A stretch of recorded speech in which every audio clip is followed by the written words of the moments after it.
Video में कोई आवाज नहीं आ रहा। आई होप हम लोगों की आवाज आएगी। ओके, ठीक है।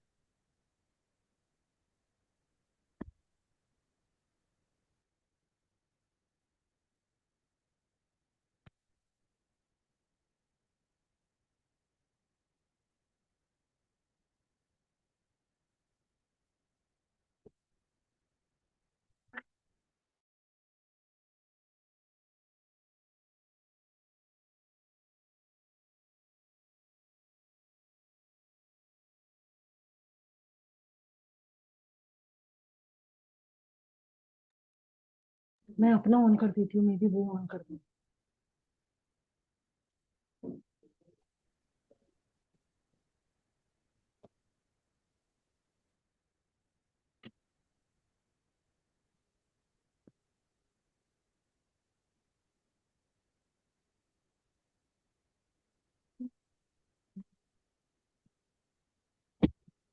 Good afternoon, everyone. We take great pleasure in bringing you this educational program, Enhanced Paramedical Skills Enhancement Program. The Enhanced program is specially designed for you to learn infection control and prevention and patient care and safety.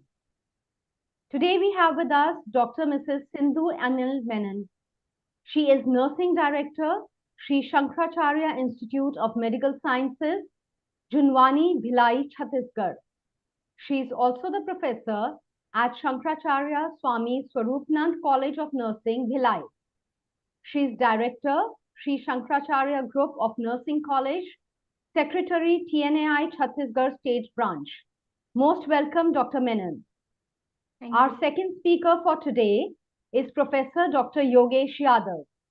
He is Dean and Principal Nursing, Maharaj Vinayak Global University, Jaipur. He is also Secretary, TNI Rajasthan State.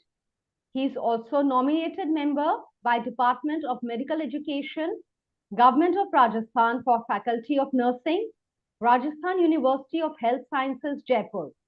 He has received 7 national awards, state-level appreciation award by Rajasthan Nursing Council, and peer reviewer for 4 international and 3 national journals. He has 32 research publications to his credit. A very warm welcome to you, sir. May I now request Dr. Mrs. Sindhu Anil Menon to take the session forward.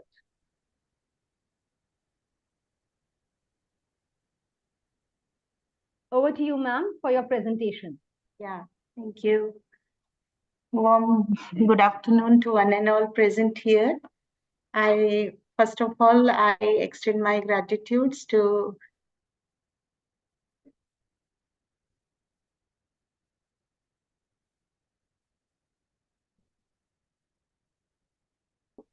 for inviting me as a speaker for the webinar. I extend thanks to Dr. Gulshan for coordinating every moments, and so it is a great pleasure on this platform. Today I will be giving a brief about infection control and practices. So I'll start my screen.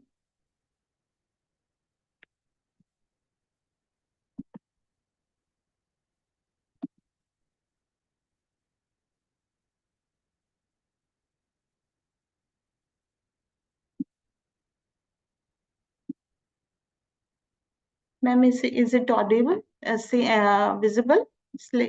Yeah, ma'am, it's right. Yes, ma'am, it's visible. Yeah.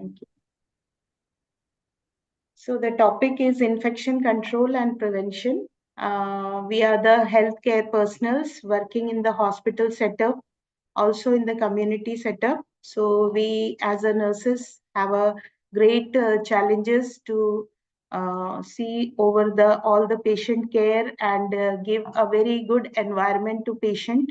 And in this, the main challenges with the nurses and the healthcare persons come across is the infection and hospital acquired infection, which the patient is most prone to. When a patient is coming to the hospital with a disease, but after admitting, he may be having all the exposures to many environment in the hospital, many treatment in the hospital. With that treatment portion, the patient get acquainted to some of the hospital acquired infection, which also can be called as a nosocomial infection. So our main challenges as a healthcare person is to prevent these health care acquired infections, how to prevent it, and how to protect our patient from this infection. So overall, if we are seeing around 1.4 million patients, they are affected with this healthcare acquired infections. So as a nurse, we are having the great responsibility to prevent and to protect the patient from these infections. So I'm very much delighted to present my topic of infection control and prevention.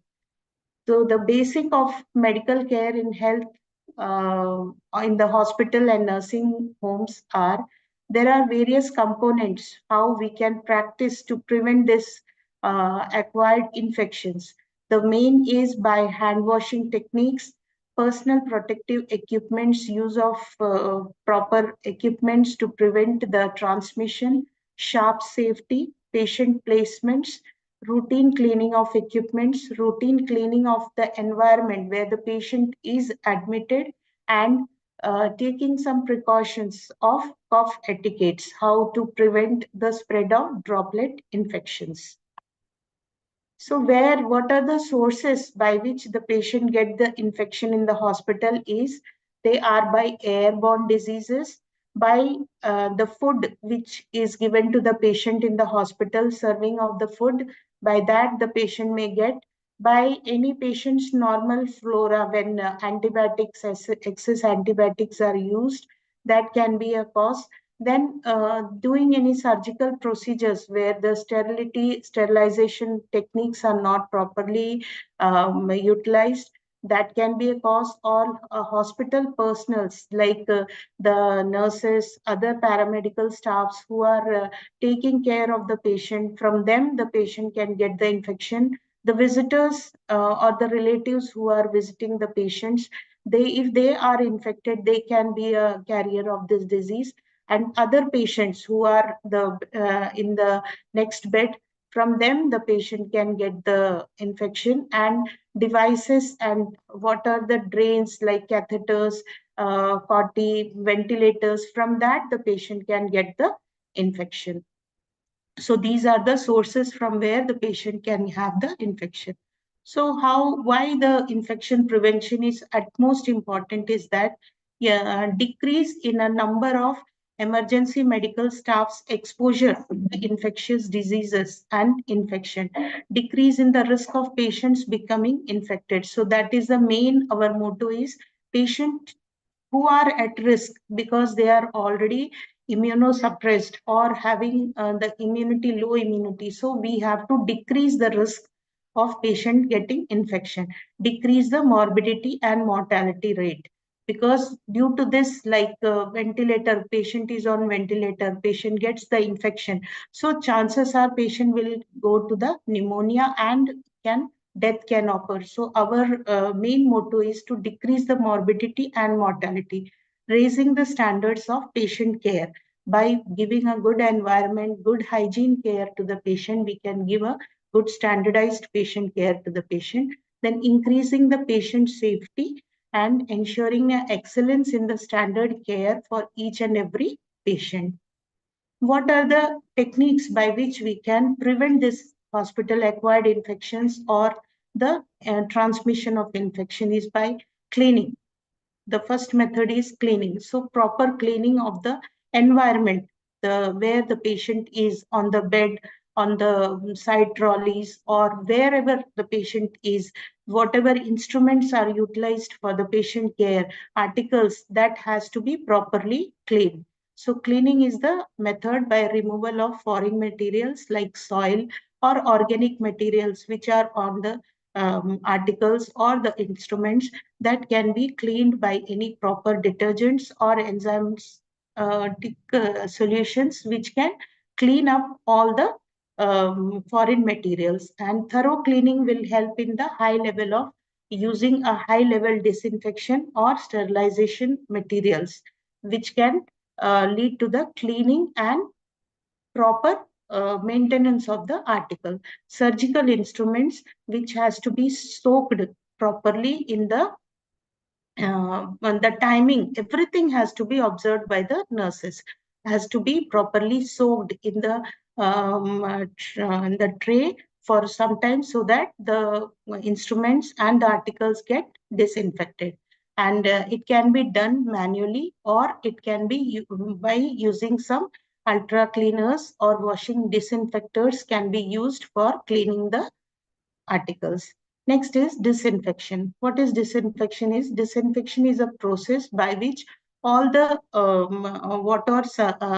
the dust and dirts are there, or the microbes are there. It is properly cleaned up, and the spores of the organisms are properly killed.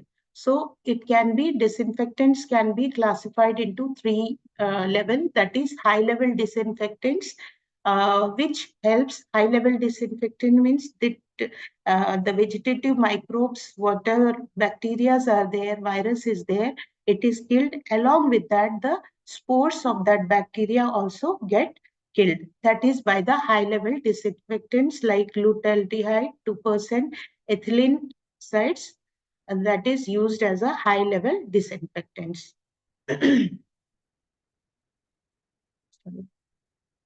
Then intermediate level disinfectants, that are also like alcohol, chlorine compounds, hydrogen peroxides, that are intermediate, that can be utilized for killing the microbes, vegetative microbes, what are there. And also some spores are also to some extent it can kill. But next is the low level disinfectants. It will not kill the microbes, will get killed, but the spores are remain there. So these are the three categories: high level disinfectants, intermediate, and low level disinfectants. Next is the method of sterilization. Sterilization methods is, which is the best method, which kills all the microbes along with the spores of that microbes. Like, sterilization describes a process in which utilization of the autoclaving under pressure, dry heat, ETO gas, hydrogen peroxide gas, and liquid chemicals are the principal sterilizing agents used in the healthcare facilities. Like CSSD unit is there in the hospital, which is mainly dealing with the sterilization of all the surgical instruments, articles, what all are the invasive articles required, that is dealt in the CSSD departments of the hospital. So what are the general guidelines for this disinfection is like critical instruments, like which is penetrating instruments. These penetrating instruments like needles, scissors, all the instruments, surgical instruments that are properly sterilized. It should be 100% sterilized, then only it should be utilized. That is critical instruments.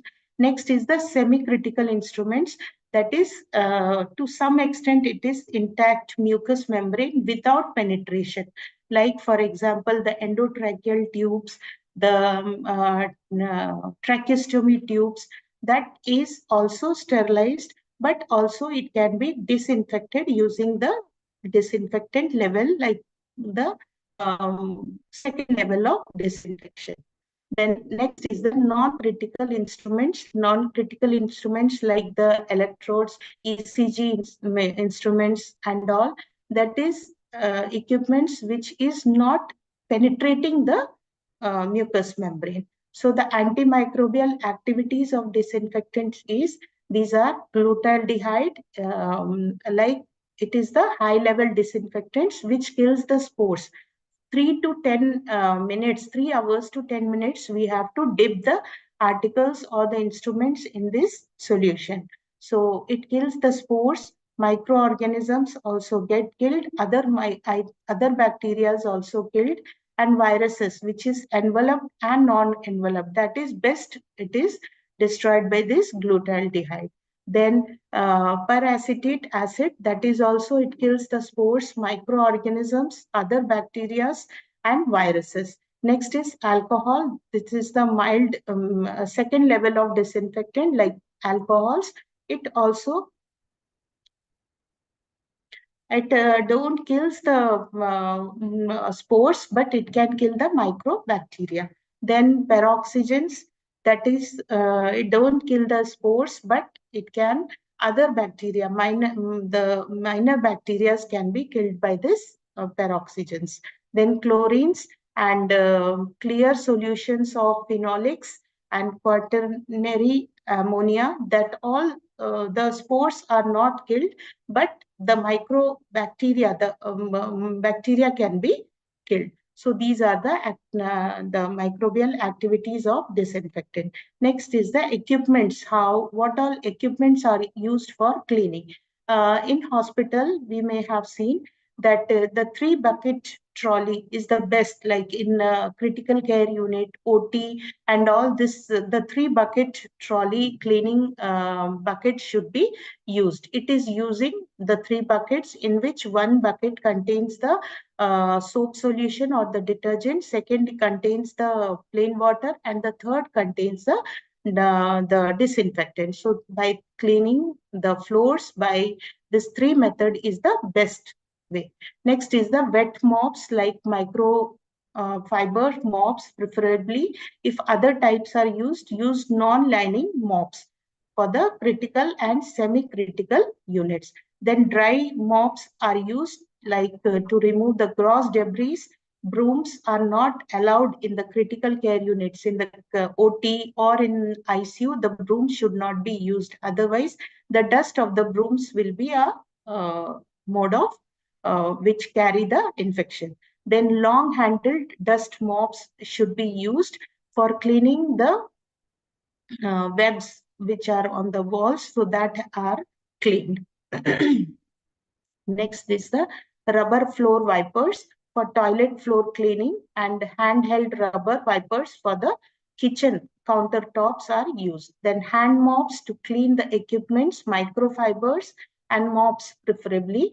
Next is the dust pans to gather the particular waste which is spattered here, so in the floor. So dust pans are used. Rubber gloves, utility gloves with long and short arms are used. Then water, like drinking quality water, should preferably be used for preparing all the solutions which for the mopping and cleaning. So AquaGuard water can be used if source of water is clear, and filter it using the cotton mops or sheet followed twice, and disinfect the filter chlorine before use. Next method is the we have to very observant as a healthcare person is the biomedical waste management, the waste which is generated in the hospital. So the biomedical waste management policies are being formulated, in which all the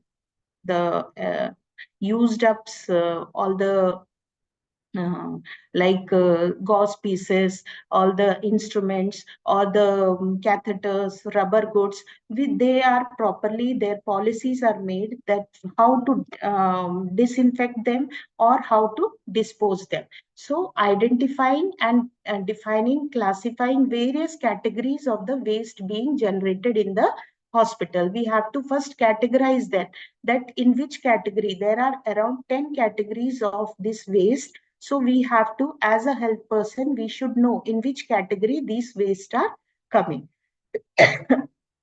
So it is disinfected or decontaminated, and then it is properly disposed. So as a health person, we are very keen to segregate all the biomedical waste and properly disinfect or dispose these waste. So the policies are made that the hospital should ensure that the clinical and general waste are at a source and placed in a color codes plastic bags We have heard that there are plastic bags, the yellow buckets is there, red bucket is there, the blue bucket is there, then the black and white containers are there for the needles and sharps. So the segregation of each of the following is very important, like infectious non-sharps, infectious sharps, disposal of plastic items, glass, general waste, paper, like general waste or the food and particles, then cytotoxic medicines or radiological radioactive instrument articles, which are implants which are put on the patient, then microbiological or pathological waste.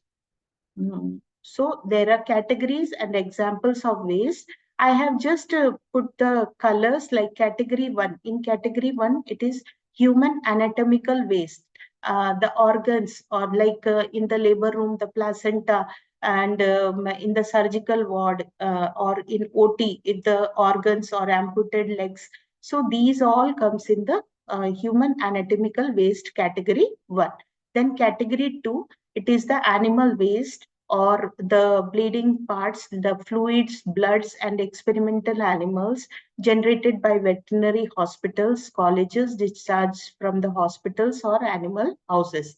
Next category is the microbiological and biological waste, like in the labs and in the biochemistry departments, what all waste are generated. Next is the category 4 is the waste sharps like needles, syringes, scalpels, blades. These are the category 4. In the category 5, that is discarded medicines and cytotoxic drugs.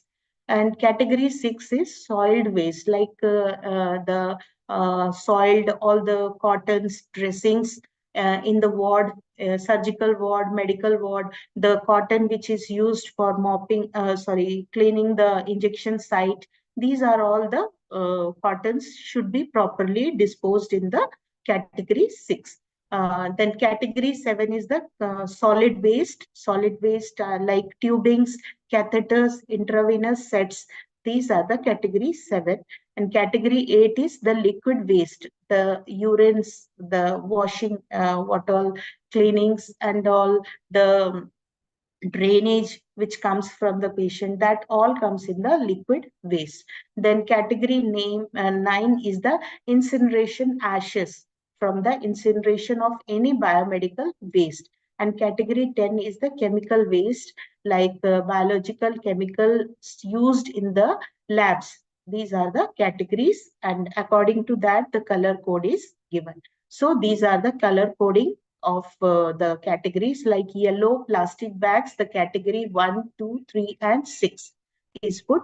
Blue in category 4 and 7, and black the category 5, 9, and 10 is put. And if a liquid waste disinfectant is coming, so we have to disinfect it by 1% sodium hypochlorite solution, and then we have to drain it, or in the shiver we have to dispose it.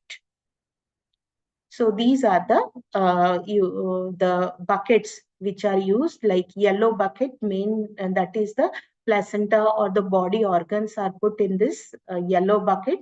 In the blue bucket, the syringes, gloves, or any plastic rubber instruments, that is put in the blue bucket.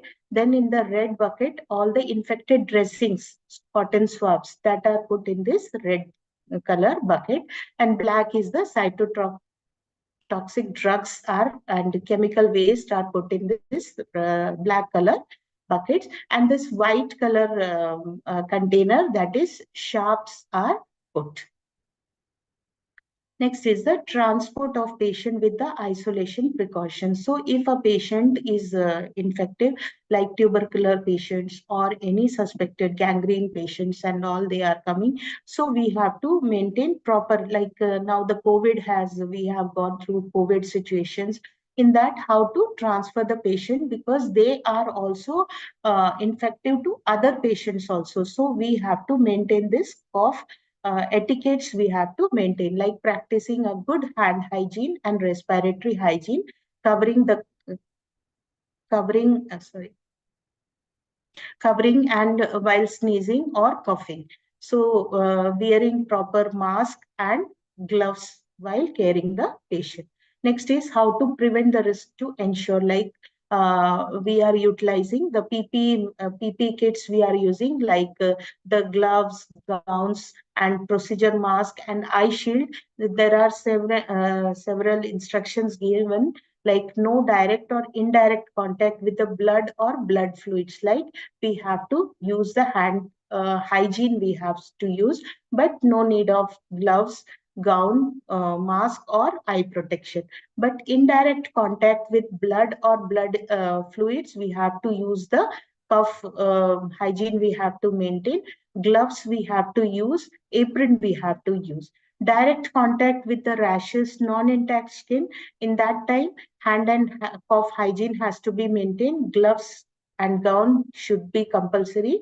And then direct contact with blood or blood fluids, cough hygiene has to be maintained, gloves, gowns has to be utilized. Direct means if we are dealing with the blood or any body fluids, so there are chance of splash when doing any procedures. So for that, all the gloves, gowns, procedure mask, and eye protection should be compulsory utilized. Like HIV patient we are dealing, and COVID situation we have seen the COVID patients. So these are the risk areas where the healthcare persons can also get infected, or the patient can transmit to other patients also. So these all PPE kits has to be used. Next, the main first and foremost care of patient should have the hand hygiene. So we know the 6 techniques of hand hygiene, WHO which has given. This is just a review of how to do the hand hygiene, like wet the hands under warm running water, apply soap and distribute over hands, rub the hands thoroughly, vigorously for 15 seconds to create a good lather. Then on palm we have to rub the fingers, then backside of the hands, then interlocking between and around the fingers, then rub the thumbs, and then we have to rotate the opposite hands on the opposite palms, and then rinse the hand thoroughly under the warm running water. Pat the hands dry with a paper towel and turn off the faucet or the tap. So these are the 5 moments of hand hygiene. That is, first is before contact. When we are going to see the patient or do any procedures, we have to do before contact to the patient. Second is before the aseptic task. Any procedure or any task we are doing, we have to compulsory do the hand washing. Third is before, after body fluids, any drainage or any urinals, anything we are clearing, that time we have to, after the procedure, we have to wash the hands. After patient contact, just going to the patient because we are touching the patient, cleaning the areas or tying up the beds. So after that, the hand has to be cleaned properly. After contact with patient surroundings. So we are giving the medicine to the patient or taking any articles of the patient. So after that, everything, the hand should be washed properly. Next is the how to ensure respiratory hygiene and cough. The best practice for respiratory hygiene and cough etiquettes include the droplet precautions. So a distance should be maintained, that when we are contacting the patient or any person who are infected a respiratory infection, so proper distancing should be maintained, and cover the mouth and nose when coughing and sneezing. And immediately after that, we have to clean the hands and advise the patient also to clean the hand properly with the soap or the disinfectant solution. So these are the personal protective equipments which has to be used, like wearing of, as I said, the gown, gloves, mask has to be worn. The wearing of gown, risk of direct contact with the blood or blood fluid, body fluids. Previous slides we have seen. Risk for direct contact with rash or non-intact skin or excessive skin scales. That time the gown has to be used. Then what are the guidelines is that once the gown is, we have seen that the gown is soiled, so properly it should be removed. Then from the back side, it should be removed. We should not touch the front side of the gown. From the back side, it should be removed and rolled and disposed. Remove the soiled gloves first, properly first, perform hand hygiene, and then de-off used a soiled gown. Perform hand hygiene immediately after removal of the gown. Next is eye protection and use of mask. So eye protection where there is chances of splash of any body fluids or any blood or any cough during coughing or sneezing. So that time eye protection should be, goggles should be used. And use of mask, same, any respiratory infection is same, any surgical procedures before in the, mainly in the OT or any invasive procedures and all, that time the use of mask is compulsory. So these are the, as we have said, the doffing of the gown. We have seen how it should be. First we have to remove the gloves, then we have to remove the gown, and then after that again hand washing should be done. And from back side it should be removed instead of holding from the front side. Same way, the environmental hygiene, what we have to.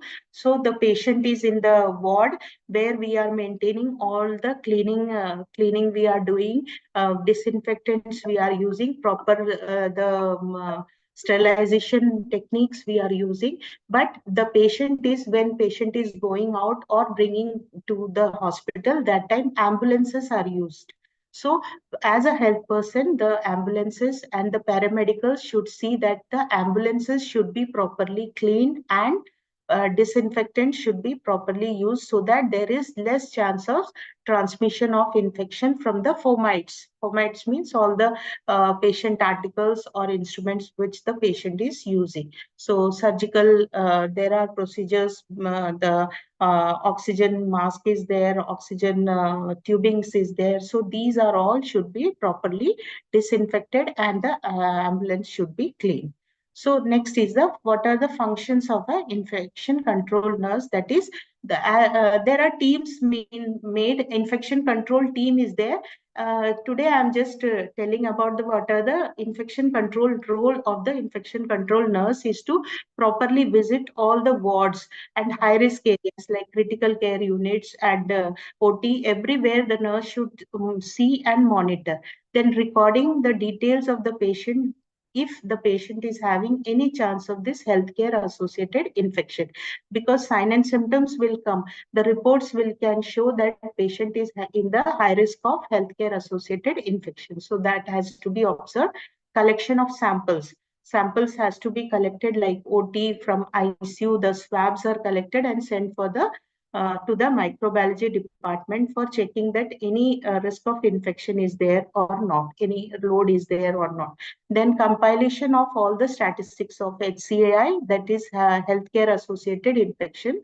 If any infection is there, so that statistic has to be maintained by this infection control nurses. Then monitoring and supervision of any hospital that the staff is having any like infection. Like presently we have seen the COVID time, some of the staff got infected and they are a high chance of transmitting the infection. Though that has to be maintained by this infection control nurse, that any hospital staff is infected or not. Then training of the nurses, nursing aides and paramedical persons about the what are the correct cleaning techniques, sterilization methods and hygienes and techniques has to be given training by this infection control nurses. So at last, what is the infection control checklist we have to maintain is that, have you washed your hands? So everyone in the hospital, they should be aware that whether they have properly hand washed or not. This checklist has to be maintained. Do you need to use personal protective equipment? We have to judge if we are going to any infected patients or there are chances of getting this blood splash or any mucosal splash. So that time we have to use the personal protective equipment. Are you preventing sharp injuries, the needle stick injuries patient can get, from the patient when we are using the injection of the patient, needle capping of the needles. So these all things should be, checklist should be maintained. Are you disposing of the wastes properly? Like the categories we have seen, the buckets we have seen, so properly it is disposing or not. Then dealing promptly with the splashes or spillages, blood spillages comes, any urine spillages come, so properly it is done or not, that we have to see. Then do you thoroughly decontaminate the equipments, maintaining clean environment, and do you know what to do in the event of any accidents, like the needle stick injuries, or patient is suspected to have any injuries? So what we have to do, that we should be aware. Then do you know your workplace procedures? So these are the checklist has to be maintained by the healthcare persons. So I hope this infection control and prevention topic, which is dealt by me, is uh, very useful, because the topic which is in the hospital, there are chances of healthcare associated infections. So for preventing that, this all the knowledge and practice is very important for the prevention of this disease transmission. Thank you very much. Any queries or anything? Thank you so much, Dr. Menon, for the very Thank you. informative talk. And now may I request Dr. Yadav to take up his session on patient care and safety. Thank you so much, ma'am, Dr. Menon, ma'am. Thank you. A very good morning to each and everyone. May I request, please share the slide, ma'am. Yeah. Vinay, can you please share the slides? Yeah, Vinay.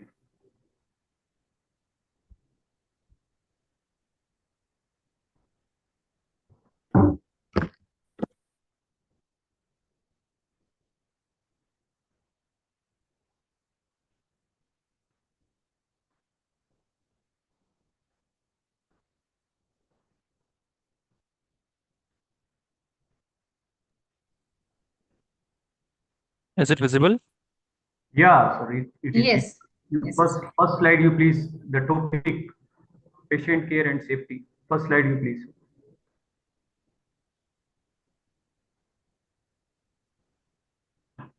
The first one, Vinay. Yeah. Yeah. Is it? Yes, Vinay. You can make it full screen now. Yeah. As we all know that WHO has declared the every year 17 September will be the Patient Safety Day, and it is globally celebrated. And in any hospital or for any patient, the patient care and safety is very important. So today we will discuss regarding the patient care and safety. Next slide, please.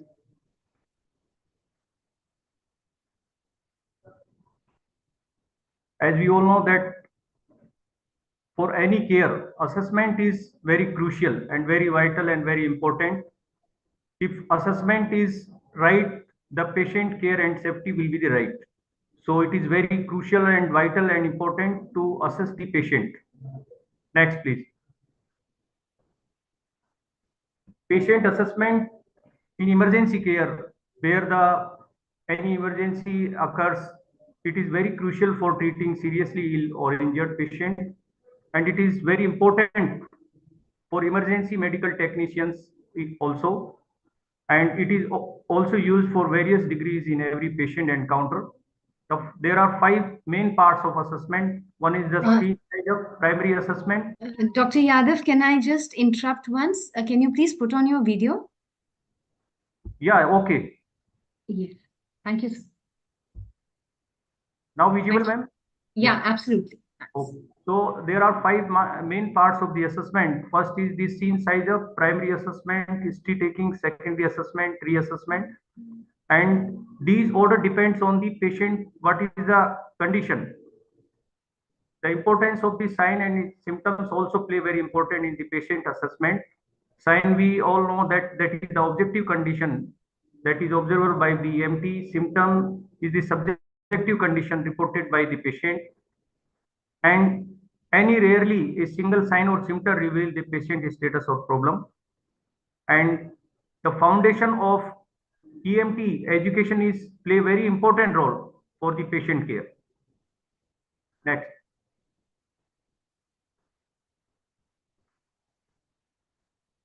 Next slide, please. Vinayak, can you please change the slide?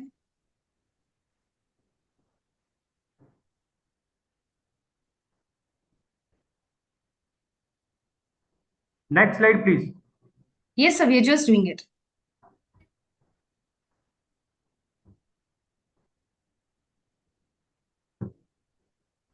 So first 5 in step, that is the sign seizure. Any assessment is seen and surroundings that will provide valuable information to the EMT basic steps when approaching an emergency scene. We have to ensure the BSI and personal protective gear, assess the EMT basic safety and well-being, evaluate the personal protection and assess if it is safe to approach the patient. And these specific scenarios should be considered. That crash or rescue scenes, toxic substances, what is the, if any low oxygen area is there, crime scene is there, unstable surfaces, environmental consideration for patient protection, protection bystanders from harm, help prevent them from becoming patient. If the scene is unsafe, so first, as a healthcare provider, it's our duty that take steps to make it safe and don't enter if it remains the unsafe. First of all, we have to identify the MOI, the mechanism of injury, or what is the nature of illness. In the medical context, when approaching a scene, determine first of the NOI, the nature of illness from the patient, family, or bystanders. Identify the total number of the patients. If any casualties in it is large number, if adequate resources are available at the scene, proceed to the initial assessment. In the case of trauma, determine the mechanism of injury from patient statements, their family members, or inspecting the scene. Assess various factors like ejection from a vehicle, death in the same passenger compartment, falls or height greater than 20 feet, vehicle rollovers, high-speed vehicle collisions, like these of, or any motor bicycle crashes is there or bicycle crashes is there. Determine the total number of the patient. If there are more patients, then the responding unit can handle effectively. Obtain additional help before contacting patient, as the emergency medical technician basic may be less likely to call for help while involved in the patient care. And initiate the triage. Tricolor is there, we should initiate. If the responding crew can manage the situation, consider spinal precaution and continue care. It is the major thing that spinal precaution should be take care, and then you continue the care. Next.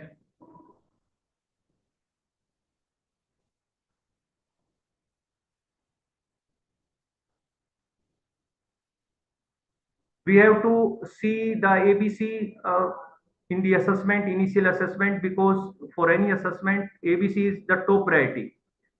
For that general impression, we can say the mechanism of injury, age, gender, race, or verbalize general impression of the patient. Then we should consider the mental status.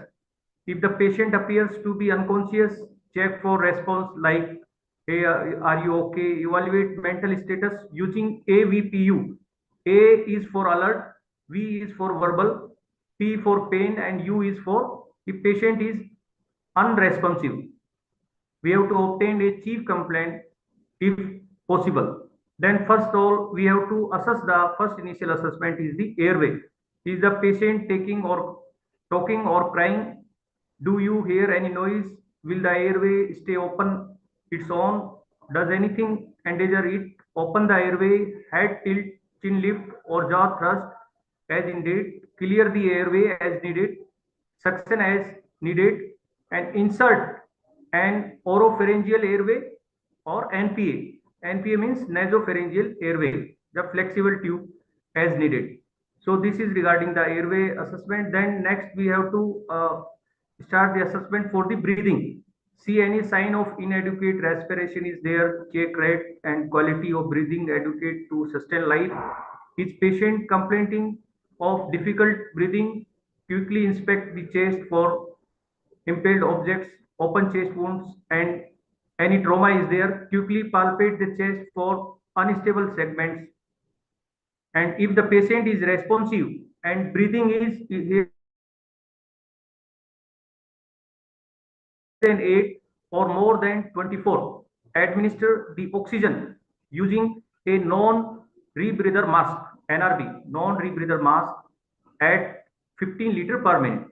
If the patient is unresponsive and breathing is adequate, administration, the administration oxygen using a non-rebreather mask at 15 liter per minute. And if the patient is unresponsive and breathing is also inadequate, oxygen should be administered using a BVM at 15 liter per minute with OPA. Next slide.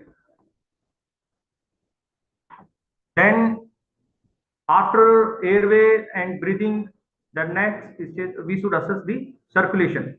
If unresponsive patient is there, assess the carotid pulse for presence and quality. If responsive patient is there, assess the radial pulse for rate and quality. If radial pulse is weak or absent, compare with carotid pulse.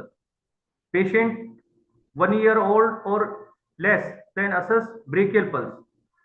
Life-threatening hemorrhage, if it is there, identify if there is life-threatening hemorrhage. In control hemorrhage, take immediate measures to control life-threatening hemorrhage. Perfusion assessment, evaluate the skin for color, temperature and condition. Check conjunctiva and lips for additional signs. And capillary refills, it is very important that if patient is children or under 6-year-old, assess the capillary refill in infants. Shock management, cover the patient with a blanket and elevate the legs as needed for shock to prevent the or for the hypoperfusion. Patient condition, we should determine if the patient is critical and unstable, potentially unstable or stable. Advanced life support should be started. Action for critical, unstable or potentially unstable patient. If the patient is critical, unstable or potentially unstable, initiate patient packaging during the rapid assessment. Treat life-threatening conditions and prioritize transportation as soon as possible. If it is a trauma patient with significant mechanism of injury, apply spinal immobilization as needed. It is very important that we should apply the spinal immobilization. For unresponsive medical patient, perform the rapid medical assessment.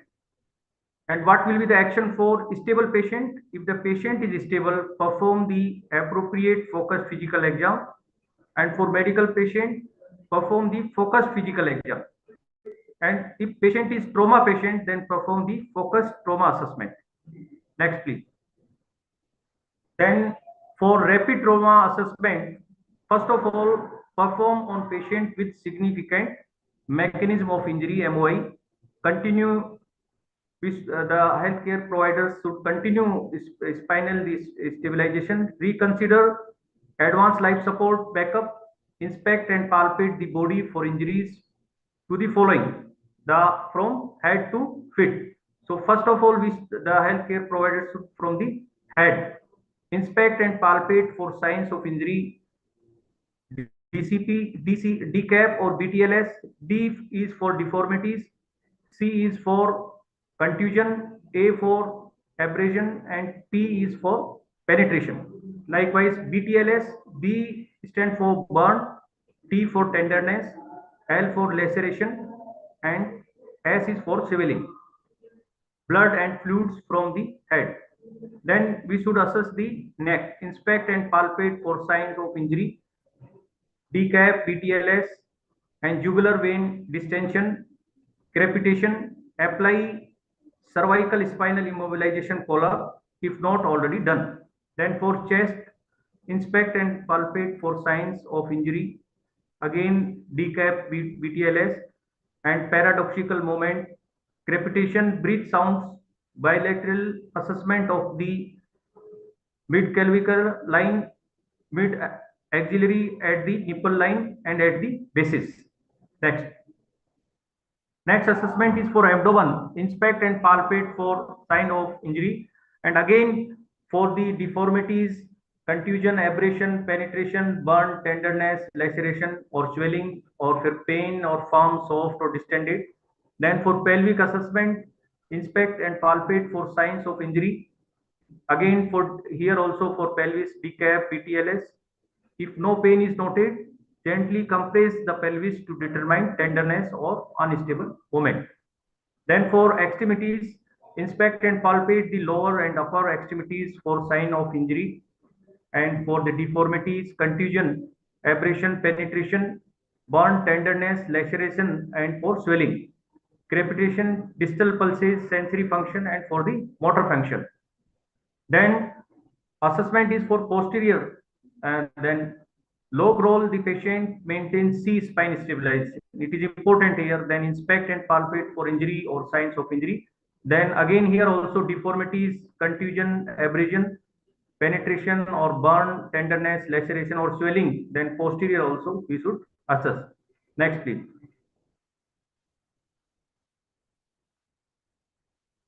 Then perform on patient with no significant mechanism of injury. In this diagram, we are seeing here the assess the patient chief complaint. Here it is very important to assess the what is the major and chief complaint, the specific injury they are complaining about, why they called EMS. Assess EMS here it is emergency medical services. Assess and treat injuries not found during your initial assessment. Reconsider your transport decision. Consider advanced life support. Intercept. Then focused assessment is for follow order of the rapid assessment. Focus assessment on the specific area of injury or complaint. Then baseline vital signs we have to monitor. Obtain full set of vital signs including respiration, pulse, BP, level of consciousness, skin or pupils. Level of consciousness we can use the Glasgow Coma scale also. Then assess the sample history or signs, symptoms, if any allergy is there, medication regarding pertinent past medical history, if any significant. Then last what oral intake, and then events leading up to the injury or illness. Next please. While obtain baseline vital signs, the respiration we have to see the rate, pose the chest, abdomen and count for not less than 30 seconds. If abnormal respiration are present, count for a full 60 seconds. We should assess the quality. It is normal or it is labored or it is shallow, deep, or any unusual pattern is there or noisy breathing is there. We have to assess or obtain the baseline vital signs. Then pulse also we are checking the rate. Then quality also if it is regular, irregular, strong or weak. And for rate, if the radial pulse, if pulse is irregular, count for 30 seconds and multiply into 2. If it is irregular, count for a full 60 seconds. Then BP also for baseline vital signs we should obtain. BP should be measured in all patients over the age of the 3. Auscultate the blood pressure in a high noise environment. Palpate if only the systolic reading can be obtained. Then we should assess the pupils. Use pen light for assessment. Check a reactivity and size, equal or unequal. If it is normal, dilated or constricted. Reactive, change in response to light. The pupil may be non-reactive if no change in response to the light. We should, as a healthcare provider, we should assess the equal or unequal reactivity to the light. Then CTC, that color, temperature and condition of the skin. For color, look at the skin. If it is normal, it may be cyanotic or pale, flash, jaundice. If temperature touch the skin, it may be the warm, hot, cool, cold condition. Then assess the skin. If it is wet or dry. So for these, the healthcare providers should obtain the baseline vital signs. Next, please. Assess the sample. Means what are the signs and symptoms is the patient exhibiting? Does the patient have any allergy? Does the patient take any medicines? Does the patient have pertinent past medical history? When was the patient's last meal? What did the patient eat and why did they last eat? When did they last eat? Then events also we can assess for obtain vital signs. The events, what happened, how did this incident occur, events leading up to the injury or illness. Next, please. Next slide, please. In this stage, the OPQRST and the sample will be employed to collect information about the chief complaint. Additionally, baseline vital signs will be obtained and either a focused physical exam or rapid medical assessment will be conducted. The sequence of the step is contingent on whether the patient is responsive or unresponsive. For rapid medical assessment, perform on patients who are unconscious, confused, or unable to relate their chief complaint. Then perform a rapid assessment using same for the deformities, contusion, abrasion, penetration, or for burn, tenderness, laceration, or swelling, following the order of the rapid trauma assessment. Assess from head to same fit the head, neck, chest, abdomen, pelvis, extremities, posterior. We should obtain the baseline set of the vital signs. And position here, it is more important that position patient to protect the airway. Obtain the sample history from bystander, family, or friends. Then for focused medical assessment, perform on the conscious alert patient who can adequately relate their chief complaint. Next. The obtain the history of the present illness, that OPQRST. O is stand for onset. What were you doing when the symptoms started? Provocation, quality, radiation, severity, and the time. How long has the problem been going on? Assess the sample. What other signs and symptoms is the patient exhibiting? Does the patient have any allergy? Does the patient take any medications? Does the patient have pertinent past medical history? And the events, what happened? How did this incident happen? Then for focus assessment, the follow order of the rapid assessment and focus assessment on the specific area of the complaint, especially for the chief complaint. Next, please.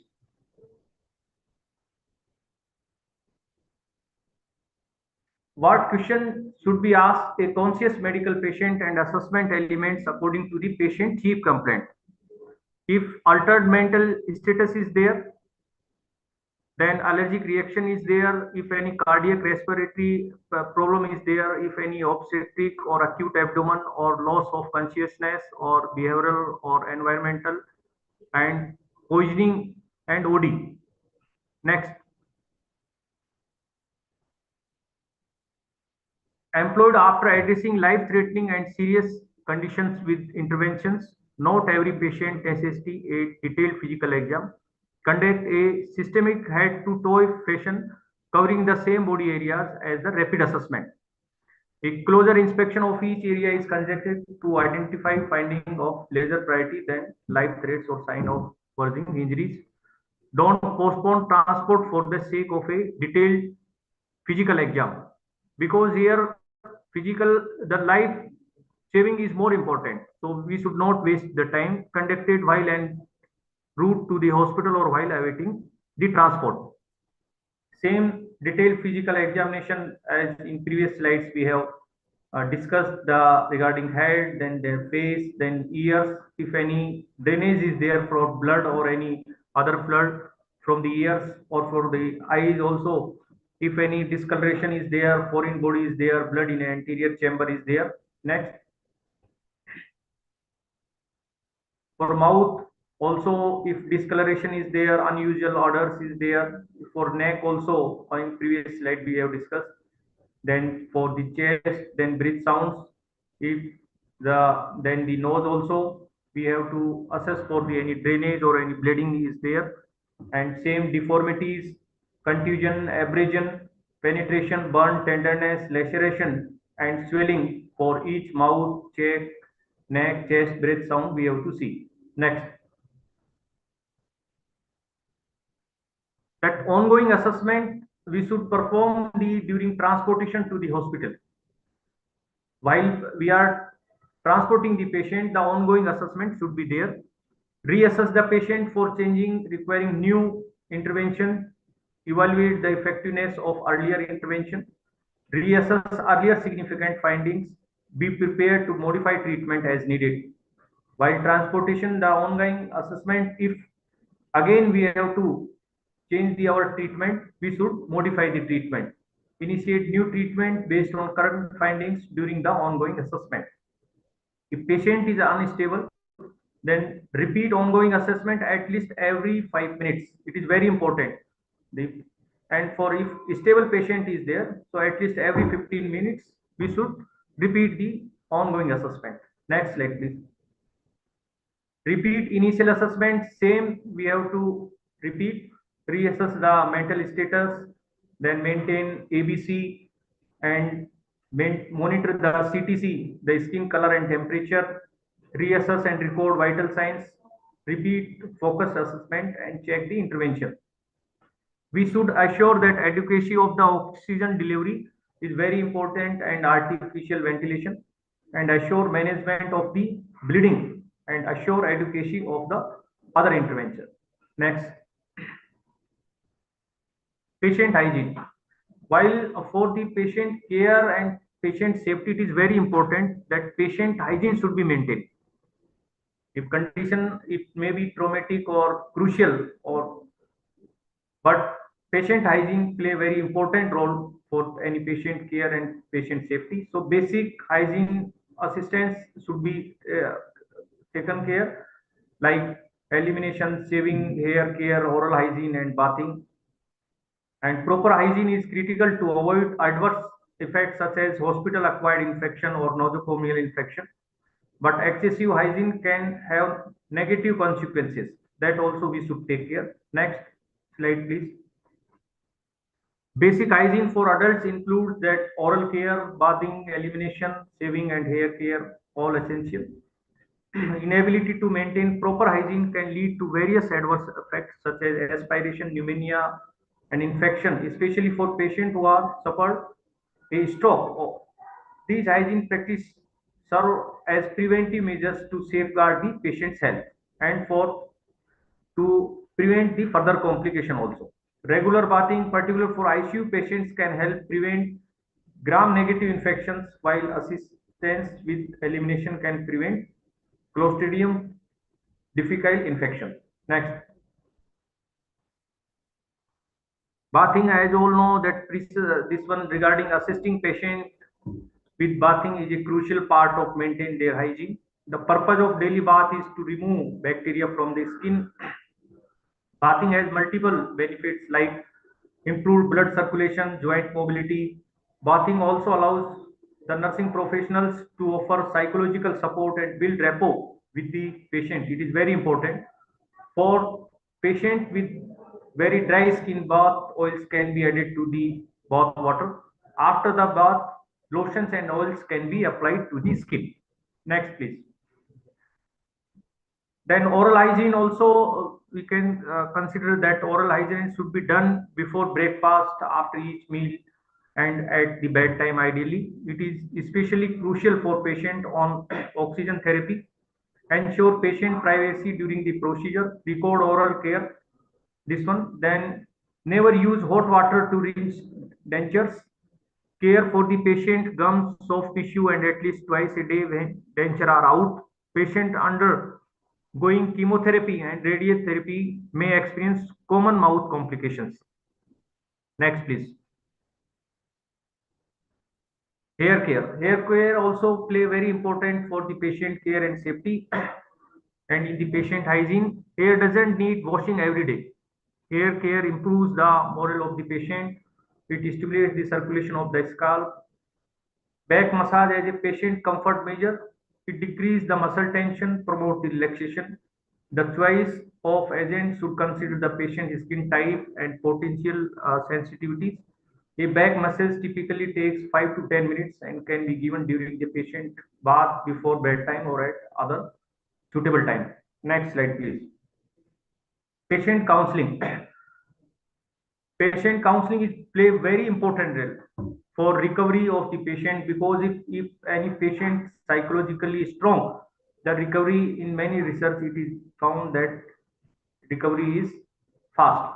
So what are the objectives? The main objective of patient counseling is it is very crucial for safe and effective drug therapy, and insufficient information can lead to treatment failure or adverse effects. Even for false assurance should be avoided. Information is typically delivered verbally but may be accompanied by written materials. Next, please.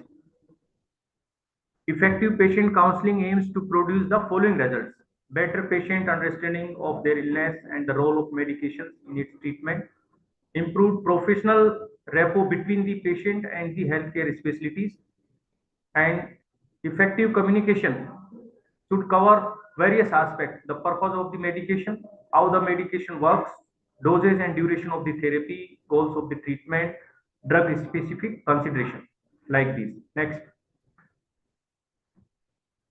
the communication process. It may be the verbal communication or non-verbal communication. Language use, tone of voice, volume of speech, and non-verbal body language, physical distance, eye contact play very important role. And the effective communication is the key for patient outcome and the satisfaction. It consists of main four aspects. One is the interpersonal communication. Second is listening skills and be a good listener. Interactive communication and empathy, understanding and sharing the patient's feelings. Next, please. Environment requirement for effective patient counseling.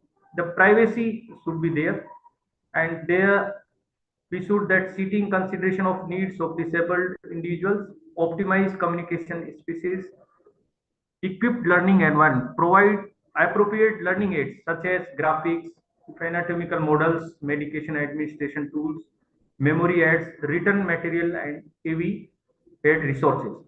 Next, please. Patient safety. And already in first slide we discussed that WHO has declared 17 September every year the World Patient Safety Day.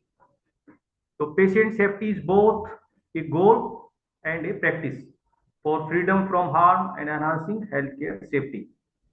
Because if any patient is admitted in any healthcare institute, the patient safety is must. It is core aspect of care quality defined as the foremost attribute of quality care by the WHO.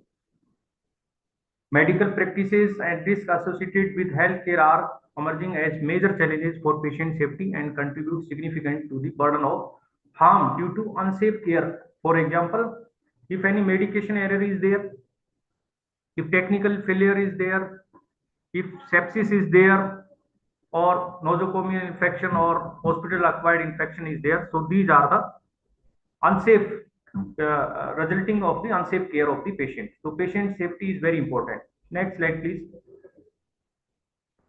Patient safety practices with sufficient evidence include venous thromboembolism and perioperative beta blockers in appropriate patient, continuous aspiration of subglottic secretion to prevent pneumonia, patient self-management for warfarin, antibiotic imprints central venous catheters to prevent the infection. Next, please. For patient safety, high-level planning, what is there? That establishment of a multidisciplinary leadership body for statewide patient safety and healthcare quality, identify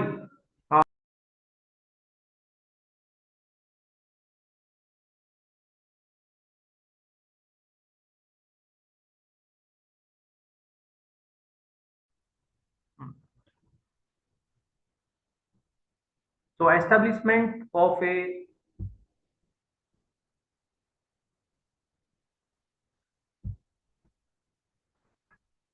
Identify of patient safety and quality issues alignment with the Department of Health and Human Services, promotion of standardized reports forms for incidents related to patient safety and healthcare quality, clear identification of priorities and responsibilities for all partners involved in patient safety program implementation. Next slide, please. National Patient Safety Foundation recommendation for a total system approach to the safety. It is like establish and sustain a safety culture, centralize and coordinate oversight of patient safety. We should create a common set of safety metrics, increase funding for patient safety research because it is very important that funds should be raised, address the safety across entire care of continue, support healthcare workforce, partner with patient and the families, ensure technology is safe because these days if technology are harmful for the patient, it should be avoided and optimized to improve the patient safety.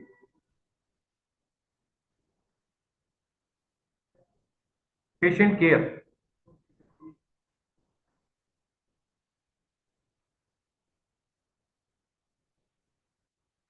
Patient care is an interdisciplinary process centered on the care recipient within the family. The quality of patient care depends on the infrastructure, training, competence of personnel, and efficiency of operational system. Healthcare system in developing countries face the challenges of balancing quality, cost recovery, and equal opportunity in patient care. Collaboration among disciplines add complexity to patient care, and the quality of clinical decisions relies on the information available. Next slide, please. During patient care, each discipline could be said to perform the following functions. Physician to diagnose the disease, prescribe medication and advise, and as a nursing professional plays very vital important role, assess the patient's understanding of their condition, self-care abilities and practices, provide education and counseling, assist with home exercises, report findings to the healthcare team. As a nutritionist, evaluate the pattern, nutritional status and dietary patterns. Physical therapist or physiotherapist prescribe and teach exercise to enhance strength, flexibility, and occupational therapist also assess the abilities and limitation for daily activities, prescribe hand and arm exercise, teach adaptive techniques, and provide assistive devices or as necessary. So as a health team, these are the role of the health team members. Next, please. Patient preference, first of that in assess the care, continuity and transition, family, friends, physical comfort, emotional support, coordination, and information and education. And care should be always patient centered. Next, please. There are 8 dimensions of patient centered.